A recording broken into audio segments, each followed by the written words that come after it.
Hey everyone, Brian here. Now, as you probably know by now, like many of you out there, I'm a huge Transformers fan. I've been a Transformers fan since basically the franchise began. I've watched the cartoon, all 3 seasons. I even watched the movie over 1,000,000 times. And I'm not talking the 2007 movie, I'm talking this one, the original, which according to my sisters, I've watched over 1,000,000 times and know just about every line in it. But the one thing I want to talk about, though, is something that I'm pretty sure a lot of you that go to the BotCons and other Transformer conventions and Comic-Cons and all that, always talk about. And you even ask those that have worked on the movie as well that did it. And that is what you talk about is the one part in the film that in the original film that nobody likes, and that is the death of Optimus Prime. Now, like many of you out there, I was glad that the movie was coming. I just had no idea. I wasn't really paying attention to much of the advertisements on television or anything when they said, "Does Prime die?" and all that. And I wasn't really sure what was going on. I was just excited the movie was coming. And then the unthinkable happened. Almost 30 minutes into the film, not even 25 I should say, 25 minutes into the film, he gets killed off.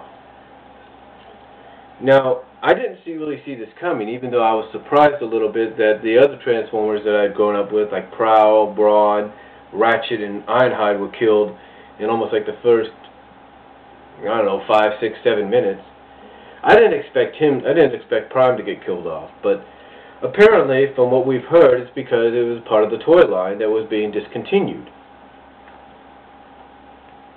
Now, my reaction to it was shock. I was sad. I didn't show no tears because I didn't cry or anything, but what I did, though, is I actually turned my head a little bit a couple of times when I was a kid, when I would rewatch the movie, I would turn my head. But the first time I saw it, because me and my family were one of the first families to rent the movie when it came out, back in 86, 87, because we went to a place called Neighborhood Video in Hayward, California, and we reserved it because we saw a big old poster there advertising it was coming to VHS. And I was just glad to see it finally. But like I said, when I first saw Prime die, I had a big gray pillow that I used to, when I would lay down on the floor to watch a movie. It was I guess my parents' own way of trying to get me to relax, settle down for the night. I don't know. I don't really know. Honestly, I can't remember. But I remember I had this pillow, and when Prime died, what I did is I put my face, they kind of put the pillow over my face a little bit, kind of hid my head under the pillow because I didn't want to see him dying. And, and I didn't want to believe it or anything. But I was upset, just like anybody was.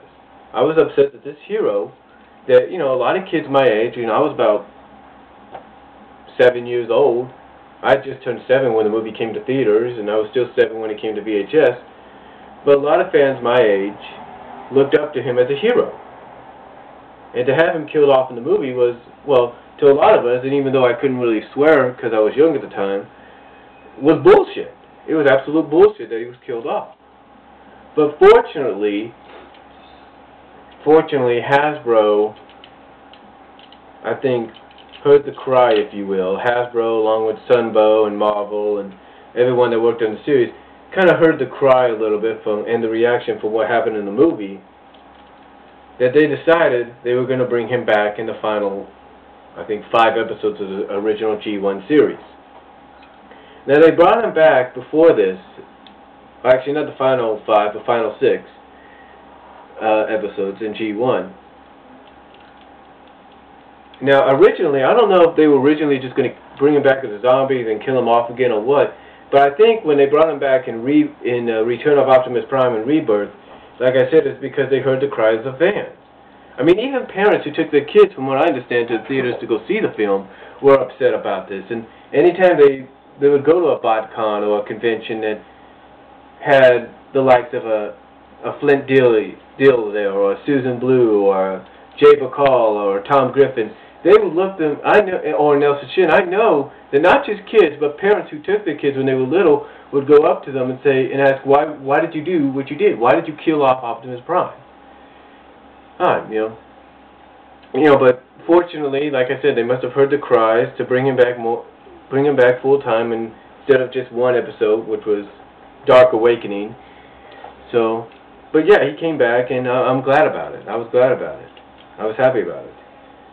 Unfortunately, if you follow the Japanese continuity as well, that continues after G1, which is called Headmasters, he does die again, and passes once again the Matrix on to Hot Rod, and becomes Rodimus Prime for the second time. But that's the Japanese continuity. In our continuity, he's back, he came back, and that was it, and we were happy about it. And, maybe, if they could go back in time, I'm pretty sure they said this, if they could go back and rewrite and do the whole thing over again, they probably wouldn't have killed him. Who knows? But mainly it was all because of the toy line. That's all it was. But thankfully he's back. He was brought back, and that's all I can really say about my reaction to the death of Optimus Prime in the original movie. I just hope they don't do it again, to be honest to you. Oh yeah, sure, they killed off Optimus Prime, or Optimus Primal as he's called, in Beast Wars. They did that, but that's not the Prime we grew up with, and hopefully they don't do it to the Prime that we see in the current movies. But that's all I really have to say.